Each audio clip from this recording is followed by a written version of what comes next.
ምን ፈለክ? የጌታ ባሪያ ገንዘቡ በንግድ ባንክ ነው ወይስ በአዘር ባንክ ነው የተላከልኝ? ከላይ ባንክ ስጠይቅ ምን አሉ?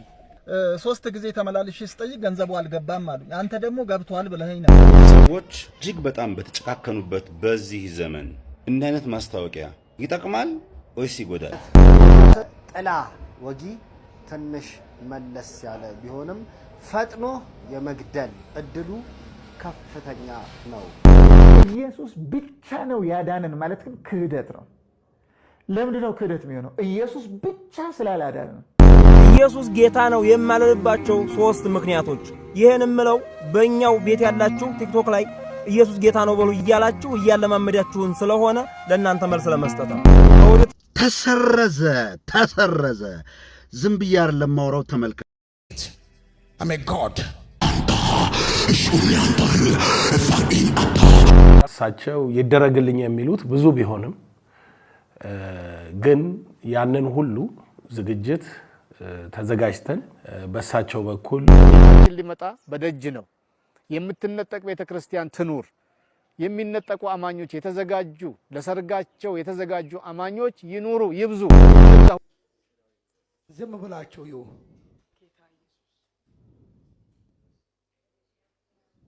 ሰላም የሕያው ቃል ሚዲያ ተከታታዮች እንደምን አላችሁ? በእያላችሁበት የጌታ ጸጋ ከሁላችሁ ጋር ይሁን። ወንድማችሁ ዮናስ በድሉ ነኝ።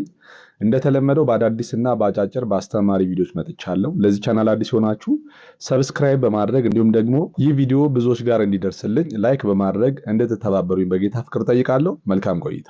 ቶላህል ብለህ ጸልይልኝ። ባንክ ቤት ሲሄድ ግን አጭበርባሪ ብለው ነው ያሰሩኝና እባክህን የእግዚአብሔር ሰው ምን ፈለክ? የጌታ ባሪያ ገንዘቡ በንግድ ባንክ ነው ወይስ በአዘር ባንክ ነው የተላከልኝ? ከላይ ባንክ ስጠይቅ ምን አሉ? 3 ጊዜ ተመላልሼ ስጠይቅ ገንዘቡ አልገባም አሉ። አንተ ደግሞ ገብቷል ብለኸኝ ነበር። ስርዓት ያዝ። በዘንጋዳ ንፍሮ በተሟሸው አፍህ የጉንጭን ቅርሻት አትጥፋ። የጌታ ባሪያ ምን አጠፋው? እኔ ሳሎን ጌታ ነው የተናገረው። የጌታ ባሪያ በምህረት አስበኝ። ለማንኛውም ገንዘቡ ገብቶ ነበረ፣ ተጠራጣሪ ነህ ይለኛል እግዚአብሔር መንፈስ። በሁለት ሐሳብ የሚያነክስ ተብሎ እንደተጻፈ በጌታ ሚራክል ላይ እምነት ስላልነበረ ገንዘቡ ተመላሽ ሆኗል። የእግዚአብሔር ሰው ምን ማለት ነው? ገንዘቡ ተመላሽ ሆኗል ማለት እንዴት? ይሄ እኮ የምድር የፋይናንስ ህግ ነው እንደዚህ አይነት ስርዓት የሚከተሉት። አሁን ለምሳሌ መንግስት በጀት ይበጅትና ሰኔ መጨረሻ ላይ ገንዘቡን ካልተጠቀመ ተመላሽ ሆኗል ይባላል። እግዚአብሔር የለቀቀውን በጉባኤ መካከል ኳትሪሊየን ብር ገብቶልኝ እንዴት ነው ተመላሽ የሚሆነው? አላውቅልህም። እንዳንተ ፖለቲከኛ ሳልሆን የምነግርህ በሰማያዊ ቋንቋ ነው። ካልገባ የራስ ጉዳይ። አንተ በኔ ላይ ነው የምትሳለቀው? ከሰማይ የተላከ ገንዘብ እንዴት ተመላሽ ሆነ ትለኛለህ? እሱ ነው እንደገረመህ። ገና የምድር ቆይታ እንዲያበቃ ነፍስ ወደ ሰማይ ተመላሽ እንድትሆን አደርጋለሁ። እያስፈራራኸኝ ነው? የታውቃለሁ። ኳትሪሊየን ብር ይገባልሃል እንዳልከኝ አልለቅህም። እሺ ምን በደልኩ? በጉባኤ መሃል ተናግረኝ። እሱ የተናገረህ የጌታ መንፈስ ነው። አሁን እኔ በስጋ ነኝ። በስጋ ደግሞ አላውቅህም። በስጋ እናውራ ካልክ ደግሞ በሚገባ ቋንቋ በትርጉምም ጭምር አስተምርሃለሁ። በምትፈልገው ቋንቋ አነጋግራለሁ። ምን ይመስላል ይሄ? ሄዳ ሁለተኛ አጠገቤ እንዳደስ የመኪናውን አየር እኮ በቀለ። ይኸውልህ ሰው ልትበድል ትችላለህ፣ ሰንበዲን ልታሳዝን ትችላለህ። እግዚአብሔር ግን ስትበድል ይበቀልሃል። ወደሱ የሚመጡትን ህዝብ እያሸሸህበት ነው። ምክንያቱም እግዚአብሔር አይሰራም፣ እግዚአብሔር ውሸተኛ ነው እያልክ ነው። ይጠብቃል። የአፍንጫዬን ሁሉ ሰላም እያወቀ ይውጣ። እሺ ሁለተኛ ምን እንደምሰራልህ አሳያለሁ። እሺ እሰራልሃለሁ። ዋው በጣም የሚገርም እያዝናና የሚያስተምር ድራማ ነው ይህ ወንድም የሚያቀርበው ፕሮግራም። በጣም ነው የሚመቸኝ። ያው መንፈሳዊ ነገሮች ላይ በጣም ብዙ መልእክቶችን ያስተላልፋልና በተለይ ደግሞ ሐሰተኛ ነቢያቶች ላይ የሚሰራው ነገር በትክክል ሐሰተኛ ነቢያቶችን የሚገልጥ ነውና ይሄንንም ቪዲዮ እንዳያችሁት በእግዚአብሔር ስም የሚዋሽን ውሸት ነው በደንብ አድርጋችሁ እንድታውቁ የሚያደርጋችሁ። ምክንያቱም በቸርች ላይ በመድረክ ላይ የሚነግሯችሁን ነገር እነሱ የተናገሩት ነገር ካልተሳካ ወይም ደግሞ ካልተፈጸመ ችግሩ ካንተ እምነት ማነስ ነው። እኔ የጌታ መንፈስ ተናግሮኛል ብለው በእግዚአብሔር ስም እየዋሹ እግዚአብሔርንም እያስዋሹ የሚወነብዱት ቀላል አይደለምና መጨረሻ ላይ ካያችሁት ትክክለኛውን መንገድ ትክክለኛውን ነገር ነው እኔ የተረዳሁት ከዚህ እና እነኛ ሐሰተኛ ነቢያቶች በጣም ኃይለኞች ናቸው። ማለት ቸርች ላይ መንፈሳዊ ይመስላሉ እንጂ አገልግሎት ላይ ያሉ ይመስላል፣ በጌታ መንፈስ ቁጥጥር ስር ያሉ ይመስላችኋል እንጂ ትክክለኛ ባህሪያቸው ልክ በስጋ በጌታ ነው ማቀ በመንፈስ ነው ማቀ አሁን ግን አላውቅህም ብሎ በስጋ መገለጥ ካለብኝ ብሎ ገለጣሉ ብሎ ኃይለኛ አግሬሲቭ ሲሆን ታዩታላችሁና እንደዚህ ኃይለኞች ናቸው። በቃ እነኛ ሐሰተኛ ነቢያቶች ምንም ነገር ላይ ያደርጓቸው ይችላሉና እግዚአብሔርንም የማይፈሩ ሰውንም የማያፍሩ ጨካኝ ናቸው በሙሉ ማለት ነውና ምንም ነገር ከነሱ ጋር ፊት ለፊት ቆማችሁ ማውራት አትችሉ። ጌታ እግዚአብሔር ሰው የተናገርከው ነገር አልተፈጸመም ብላችሁ ያንን እግዚአብሔር ሰው በፊቱ ቆማችሁ ልትቃወሙት አትችሉ። ወይ ደግሞ ከፊቱ ያለው ጋርድ አንጠልጥሎ ያወጣችኋል፣ ወይ ደግሞ በሌላ መንገድ ጥቃት ያደርሱባችኋል ማለት ነውና በዚህ ድራማ ያየሁት ትክክለኛ የዚህን ዘመን የነቢያት መልክ ነውና በጣም የሚገርም ነው። ዝም ብላችሁ ይሁ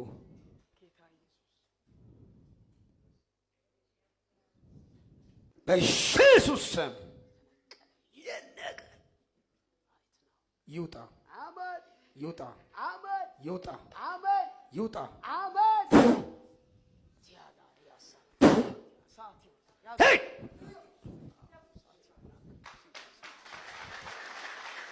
ዲስታን ብድግ በሉና ለጌታ ክብር። አሁን ድራማው ለምን አስፈለገ? ይህ ሰውዬ በቸርች መድረክ ላይ ማስጨሱ ለምን አስፈለገ? አጋንንት ማስወጣት ከሆነ የፈለከው አጋንንቱን ማስወጣት ነው፣ መገሰጽ ነው ከላው ላይ እና አያችሁ፣ ድራማ ይወዳሉ፣ ሾው ይወዳሉ። በመድረክ ላይ የሚታይ ነገር ትኩረት እንዲስብላቸው ይፈልጉታልና አስፈላጊ ነገር አይደለም እንዲያደርግ ያዘዘው ማለት ነው። ሁለተኛ ደረጃ ደግሞ ይህ ሰው እሺ አጋንንቱ ለቀቀው፣ ኦኬ ከዚህ በኋላ አያጨስም፣ በጭራሽ ሲጋራ አያጨስም ልትሉን ነው? ይህ እኮ በልምምድ የመጣ ነገር ነው። በልምምድ ካልሆነ የሚለቅ ነገር አይደለም፣ የሚተው ነገር አይደለም። እውነት ነው። ጌታ ነፃ ካወጣው በቶሎ ከዚህ ነገር ከዚህ ሱስ ሊላቀቅ ይችላል። ነገር ግን እግዚአብሔርን መምሰል ማስለመድ ራስን አስለምድ። ስጋን ለስጋዊ ነገር ማስለመድ ለጥቂት ይጠቅማል። እግዚአብሔርን መምሰል ማስለመድ ግን ለአሁኑና ለሚመጣው ይጠቅማል ነው የሚለው። ማስለመድ ማለት ልምምድ። መንፈሳዊ ነገርም እኮ በመለማመድ ነው። ይህ ሰውዬ መጽሐፍ ቅዱስ ማንበብ ሳይጀምር ከቅዱሳን ጋር ህብረት ማድረግ ሳይጀምር ይህን መንፈሳዊ ህይወት ሳይለማመድ ልምምድ ሳይጀምር በአንድ ጊዜ ተነቅሎ ከሱ የሚርቅ ሱስ የለም። ሱስ ልምምድ ነው፣ በልምምድ የሚነቀል ነገር ነውና እግዚአብሔርን መምሰል ማስለመድ እንዲችል ከዚህ በኋላ ሁልጊዜም በጌታ ቤት መኖር አለበት። ይህ ሰው መማር አለበት። በቃ ከዚህ ስርዓት እስከ መጨረሻው ተፈቶ ነፃ ወጥቶ ለመኖር ማለት ነውና በአንድ ጀንበር የሚሆን ነገር የለም። ሰዎች እጅግ በጣም በተጨካከኑበት በዚህ ዘመን እንዲህ አይነት ማስታወቂያ ይጠቅማል ወይስ ይጎዳል? ሆዶትን አካባቢ የሚከነችሩት ከሆነ ከፍተኛ የሆድ ህመም፣ ብልቶ አካባቢ የሚከነቸር ከሆነ ከፍተኛ የብልት ላይ ህመም፣ መሃል ራሱ ላይ የሚከነችሩት ከሆነ አሁን የማሳያችሁ ቃቲለ አስህ ስለ ገዳዩ መተት አይነት ነው። ይህ የመተት አይነት ከጥላ ወጊ ትንሽ መለስ ያለ ቢሆንም ፈጥኖ የመግደል እድሉ ከፍተኛ ነው። ምክንያቱም ይህ አስማት አሰራሩ ይህ አሻንጉሊት ከተሰፋ ከተከወነ በኋላ የእርሶን ስም በመድገምና በመደጋገም ጋንኤሎች ፈጣሪ በሰጣቸው ስልጣን አማካኝነት ይበቃል። የተቸነከረበትን ድግምት ለማስነቀል አንተ ጋር ከሚመጣ ሰው ይልቅ በዚህ መልኩ ማስቸንከር ይቻላል የሚለውን ሰምቶ ሌላውን ለመጉዳት የሚዘጋጀው ሰው ቁጥር ይበዛል። ጉዳቱ የሚያመዝን ማስታወቂያ ወጋሁት ይሄንን በኢየሱስ ስም። መተትና ድግምት ደግሞ በቃ ዘመናዊ ሆኖ መጣ ማለት ነው። አያችሁ ምን አይነት ግራ የገባው ማስታወቂያ እንደሆነ አላውቅም። እንደዚህ አይነት ሰው በቁጥጥር ስር መዋል ነው ያለበት። እንዴት ሰው የሚገድል መተት ሰው በመድረክ ላይ መጥቶ ያስተዋውቃል? ይህ በጣም ነውርና አጸያፊ የሆነ ነገር ነው። ተሰረዘ። ዝም ብዬ አይደለም ማውራው፣ ተመልከት።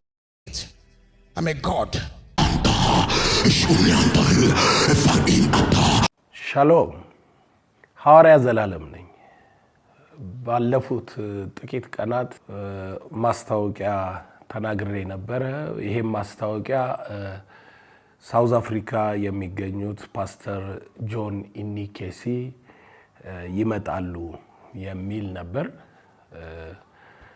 ባለፉት 3 ወራት ከቲማቸው ጋር በስፋት ተነጋግረን እንዲሁም የመጨረሻ ውሳኔያቸውን አሳውቀውን በተቀጠረው ቀን እንደሚመጡ ዝግጅታችንን በእኛ በኩል ኢትዮጵያ ላይ ባለው ጨርሰን እየጠበቅናቸው ነው የነበረው። እሳቸው ይደረግልኝ የሚሉት ብዙ ቢሆንም ግን ያንን ሁሉ ዝግጅት ተዘጋጅተን በእኛ በኩል ያለውን ነገር በአግባቡ ጨርሰን እየጠበቅናቸው እስከ ትናንትና ማታ ድረስ ምንም አይነት ችግር አልነበረውም። ዛሬ ጠዋት ግን በሳቸው በኩል በሚዲያቸው እንደዚሁም በኢሜል በላኩልን ፕሮግራሙ እንደማይመጡ ነግረውናል። የፕሮግራሙ በሳቸው አለመምጣት ምክንያት የሚሆነው ነገር እሳቸው ጋር ያለው ጉዳይ ብቻ እንደሆነና እኛ ግን 7 ቀን የዛሬ ሳምንት ሐሙስ ማለት ነው የሚደረግ ፕሮግራም በጣም የሚገርም ነው። እኔ መሰለኝ ካውንስሉ ከልክሎ ነበር መሰለኝ ይሄ ፕሮግራም ሲቋረጥ ማለት ነው። ነገር ግን ካውንስሉ ምንም አይነት መግለጫ አላወጣም።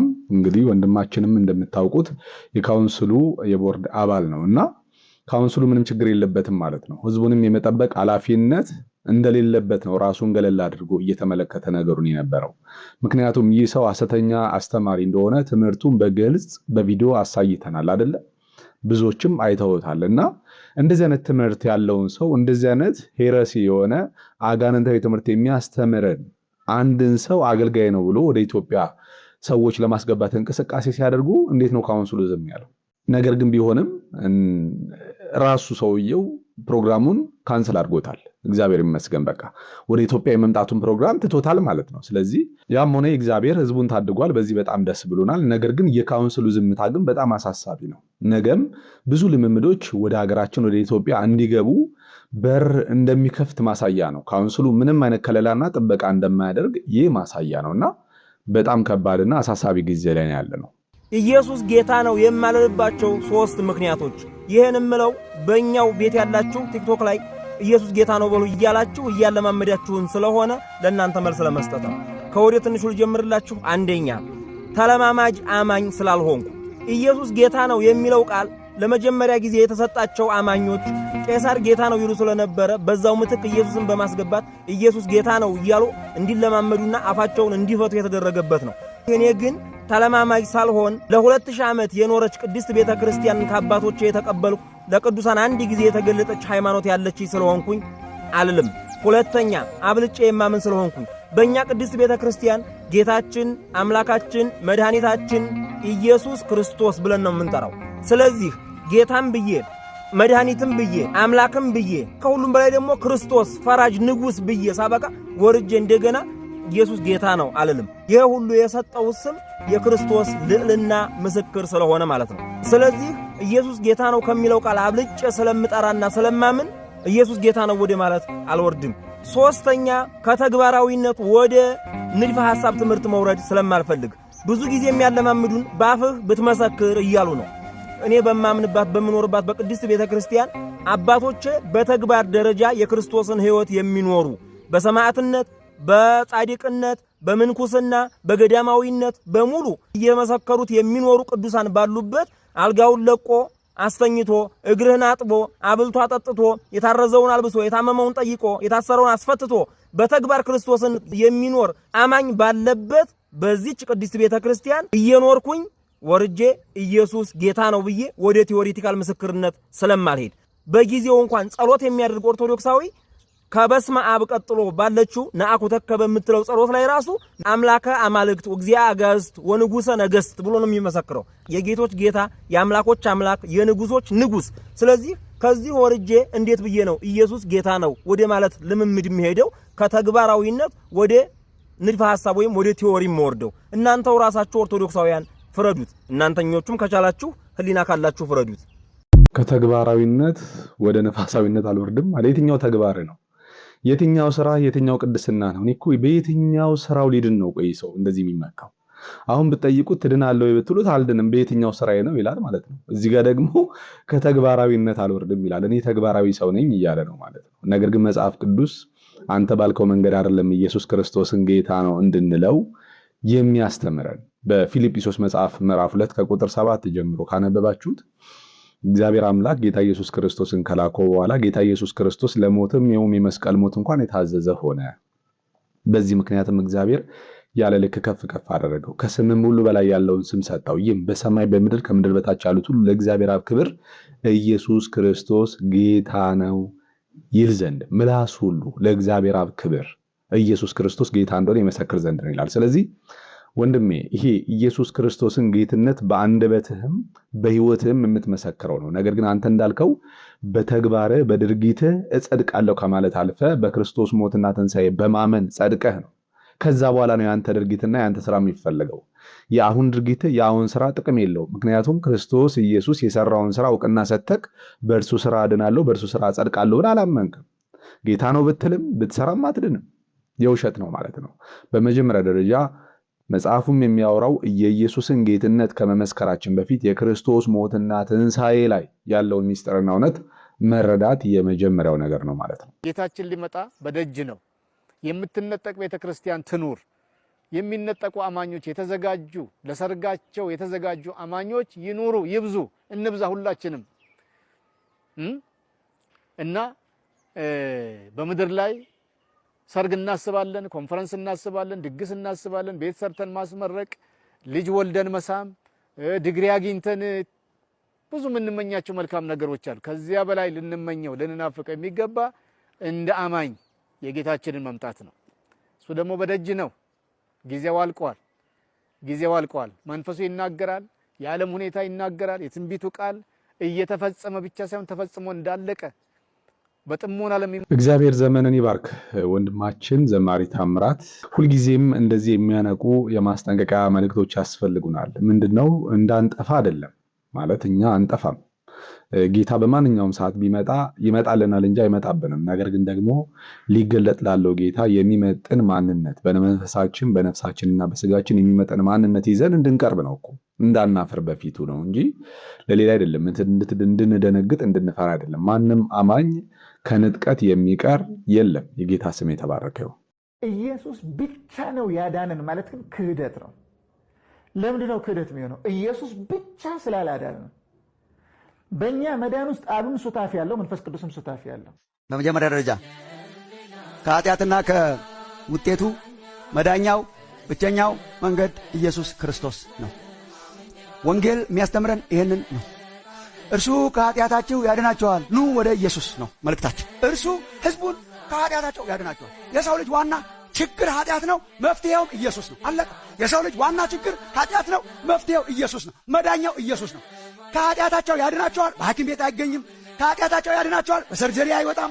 ከኃጢአታቸው ያድናቸዋል። በሰው በስብሰባ አይመጣም። ከኃጢአታቸው ያድናቸዋል። በማማከር አይመጣም። ከኃጢአታቸው ያድናቸዋል። ሰዎች በማህበር አያመጡትም። ከኃጢአታቸው ያድናቸዋል። ኢየሱስ ክርስቶስን ስንቀበል እግዚአብሔር ከኃጢአትና ከመዘዙ ያወጣናል። ለምን? እርሱ ስለ ኃጢአታችን ሞቷልና።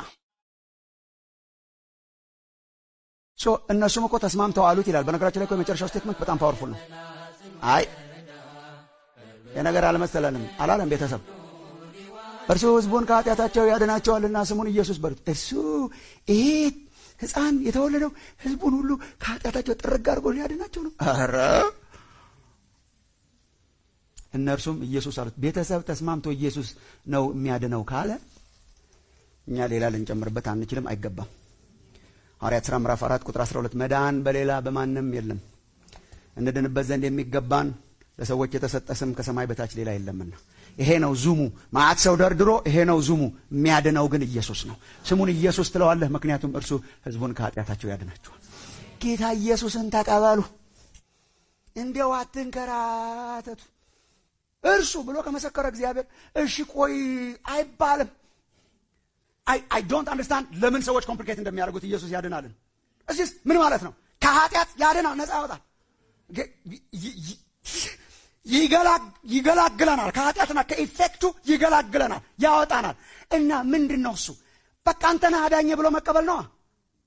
that simple last week እንዳል that simple this is the gospel that simple።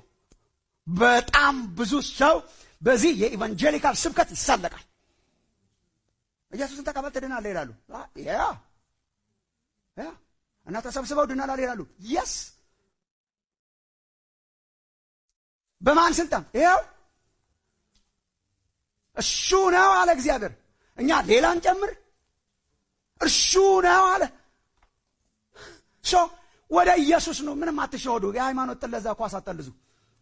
ህይወት ጨዋታ አይደለችም። ስቴዲየም ውስጥ አይደለም ያለ ነው። ሲሪየስ ነው። ገሃነምና ገነት ፊት ለፊት አለ። I'm not playing religion. Don't play religion. ኳስ ለዛ ኮረ እንትና አሸነፈ፣ እንትና ጎል አገባ፣ አሁን በቃ ኢቫንጀሊካል ጎል አገባ። አሁን እናንተ ዶንት ፕሌይ ዛት ጌም። ህይወት ወይስ ሞት በእጅ ላይ አለ። የዘላለም የኃጢአት ውጤት ሞት ነው፣ በእጅ ላይ አለ። መዳኛው መንገድ አንድ ብቻ ነው። መላእክት የመሰከሩለት፣ ቤተሰብ የመሰከረለት፣ እግዚአብሔር አባቱ ከሰማይ ሆኖ የመሰከረለት ኢየሱስ ክርስቶስ ብቻ። ክብር ለኢየሱስ ይሁን። የሁልጊዜ መልእክታችን ወንጌላችን ኢየሱስ ክርስቶስ ነው። የጌታ ስም የተባረከ ይሁን። የሚሰማ ጆሮ ያለው ይስማ። የክርስቶስን ሞትና ትንሣኤ በማመንና በመቀበል ከሞትና ከኃጢአት መዳን ይቻላል። ብቸኛው አዳኛችን ኢየሱስ ነው። ለዛሬ ያዘጋጀውላችሁ ቪዲዮ ይሄንን ይመስላል። በሌላ ቪዲዮ እስክንገናኝ ድረስ በያላችሁበት የጌታ ጸጋ ከሁላችሁ ጋር ይሁን። ሰላም ነው።